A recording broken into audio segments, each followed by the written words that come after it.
তোমাদেরকে একটা গল্প বলি। বাবা ভূতনাথের মন্দিরে পুজো দেওয়ার পর আমরা যখন দ্বাদশ জ্যোতির্লিঙ্গের মন্দির দর্শন করতে গেছি, মন্দির পরিদর্শন হয়ে গেছে, তারপরে আমরা একটু বসেছি। তখন একটা ঠাম্মা এসে আমাদেরকে বলছে যে, তোমরা পুজো দিয়ে এসছো, আমাকে একটু প্রসাদ দেবে? তখনও কিন্তু আমাদের একটু প্রসাদ খাওয়া হয়নি, আমরা তাড়াতাড়িই চলে গেছিলাম, কেন মন্দির বন্ধ হয়ে যায় 12টার মধ্যে শুনেছি। তাই আমরা প্রসাদ না খেয়েই আগে বাবার মন্দির দর্শন করবো বলে চলে গিয়েছিলাম ফেরিঘাটে, ফেরি ধরে ওপারে।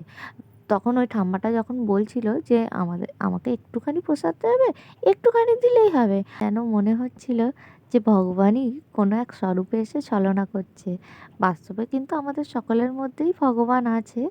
এই মুহূর্তে সিচুয়েশনটা এমনই তৈরি হয়ে গেছিল, বাবা তারকনাথ সিনেমার কথা মনে পড়ে যাচ্ছিল, সেই সিনটা মনে হচ্ছিল যেন মা অন্নপূর্ণা নিজে এসে বলছে যে আমাকে একটু প্রসাদ দিবি।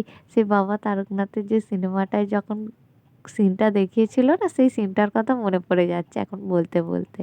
তাকে প্রসাদ দিলাম, তারপরে আমরা প্রসাদটা খেলাম। হয়তো ভগবান ওনার রূপে এসেই ছলনা করে দিয়ে গেলেন আমাদেরকে। রাধে রাধে।